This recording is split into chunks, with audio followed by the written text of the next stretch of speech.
तो प्यारे बच्चों, इस वीडियो में डिस्कस करेंगे डीओई की तरफ से प्रोवाइड किए गए क्लास 9th के लिए mission mathematics question of the day की वर्कशीट को, जो कि 3 सितंबर के लिए दोनों मीडियम में एक साथ। मोस्ट इम्पॉर्टेंट क्वेश्चन है, ऐसा क्वेश्चन पेपर में ज़रूर आएगा, ध्यान रखना, ठीक है। अच्छे से प्रैक्टिस करो। बाकी सभी वर्कशीट और असेसमेंट के लिए कमेंट को चेक कर लो, चैनल पर मिल जाएंगे या फिर प्लेलिस्ट में मिल जाएंगे, देख लो, ठीक है। ध्यान से प्रैक्टिस कर लेना, सभी असेसमेंट की प्रैक्टिस जरूर कर लेना। क्वेश्चन पे आ जाओ। क्वेश्चन है, draw a histogram and frequency polygon for the following frequency distribution. निम्नलिखित बारंबारता बंटन के लिए आयत चित्र और बारंबारता बहुभुज बनाइए। आयत चित्र और बारंबारता बहुभुज, ध्यान से देखना। यहाँ पर वेट पता है, यानी भार, और नंबर ऑफ स्टूडेंट्स, विद्यार्थियों की संख्या दी गई है, ठीक है। ध्यान से देखो कैसे बनाएंगे, इम्पोर्टेंट क्वेश्चन है। तो सबसे इम्पोर्टेंट चीज़ बच्चों, सबसे पहले आपको ध्यान रखना है कि जो वर्ग अंतराल है यानी कि क्लास इंटरवल है, ये सतत है या फिर नहीं है, यानी कि कंटिन्यूअस है या फिर नहीं है। कैसे पहचानोगे, जैसे कि 0 से 10, 10 से 20, 20 से 30, इस फॉर्म में होना चाहिए। यहाँ पर भी 40 से 45, 45 से 50, 50 से 55, 55 से 60, यानी कि ये कंटिन्यूअस इंटरवल है, यानी कि सतत वर्ग अंतराल है। तो हम डायरेक्ट इससे बना सकते हैं, ठीक है। अन्यथा हम सबसे पहले उसको कन्वर्ट करते हैं।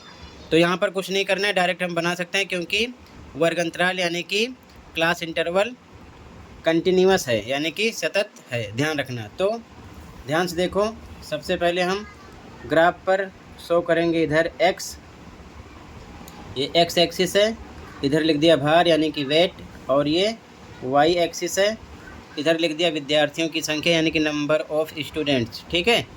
यहाँ पर अपने मीडियम के अकॉर्डिंग लिखते रहना, ठीक है, ये चीज़ ध्यान में रखना। अब ध्यान से देखो, जो क्लास इंटरवल है ये 40 से स्टार्ट है, यानी कि जैसे 0 से 10 होता है, 10 से 20, 20 से 30, तो हम यहाँ पर ये सिंबल जो है इसे बोलते हैं किंक, इसका इस्तेमाल नहीं करते। लेकिन यहाँ पर देखो 40 से स्टार्ट हुआ है, तो जब भी ऐसी कंडीशन होती है हम ये निशान लगाते हैं, इसे बोलते हैं किंक। क्या बोलते हैं? किंक, ठीक है। इसी को बोलते हैं zig zag line, zig zag line या फिर किंक, ठीक है। तो यहाँ पर किंक लगाकर स्टार्ट किए हैं, तो यहाँ पर हम किंक लाइन लगाकर स्टार्ट किए हैं, ठीक है। यहाँ से स्टार्ट किए हैं 35, 40, 45, 50, 55, 60, 65, 70, 75, ठीक है। अब यहाँ पर देखो ध्यान से, 40 से स्टार्ट है, 40, 45, 45 से 50, यानी 5 5 का गैप है। तो 40 से 5 पहले 35 आएगा, तो मैंने 5 पहले स्टार्ट किया है, 35, 40, 45। इसी प्रकार ये 70 तक है, तो 70 के बाद 5 और आगे प्लस कर देंगे, 75 तक लिखेंगे। एक वर्ग अंतराल इधर बढ़ाकर और इधर एक घटाकर लिखना है हमको, ठीक है ना। ये चीज़ ध्यान रखना गैप देखकर, ठीक है। इसके बाद में इधर मैंने विद्यार्थियों की संख्या लिखा है, ठीक है, 9, 5, 8, 9, 6, 3। तो यहाँ पर हमने इस साइड एक एक का पैमाना लिया है। अब यहाँ पर इंग्लिश में लिखो ऑन वाई एक्सिस, हिंदी वाले वाई अक्ष पर पैमाना, हिंदी में लिखो 1 इकाई बराबर 1 विद्यार्थी, इंग्लिश वाले स्केल 1 यूनिट इक्वल 1 स्टूडेंट, ठीक है। तो यहाँ पर 1 के हिसाब से 1 2 3 4 5 6 7 8 9 10, 10 तक लिखा है। हाईएस्ट स्टूडेंट की संख्या है 9, ठीक है। तो एक बढ़ाकर लिखा है, क्लियर है। तो ये चीज़ सबसे पहले आप समझ लेना। अब इसके बाद में ध्यान से देखो, तो ध्यान से देखो, सबसे पहले हम आयत चित्र खींचेंगे यानी कि हिस्टोग्राम। तो यहाँ पर देखो 40 से 45, यहाँ पर 9 है, तो देखो 40 से 45, 40 से 45 9 है, तो 9 यहाँ पर है, ये मिला दिया। इसी प्रकार 45 से 50 पर 5 है, तो 45 से 50 ये है 5, ये 5 है।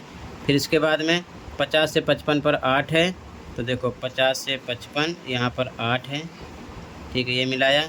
फिर 55 से 60 पर 9 है, तो 55 से 60 ये है 55 से 60, 55 से 60 पर ये है 9, ये बनाएंगे।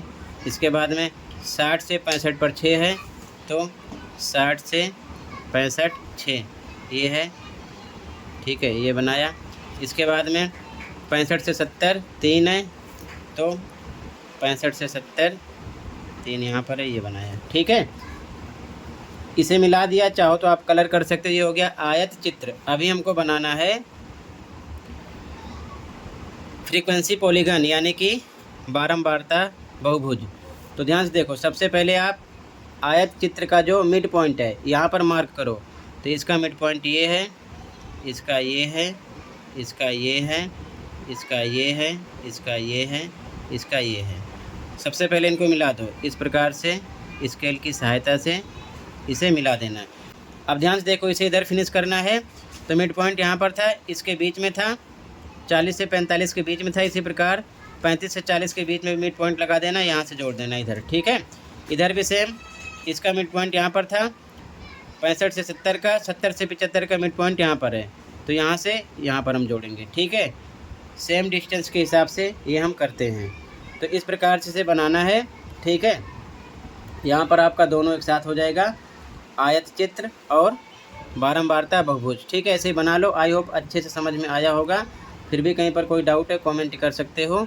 मिलते हैं अगली वीडियो में, ऐसा क्वेश्चन पेपर में ज़रूर मिलेगा। ठीक है, thank you for watching and take care. Okay.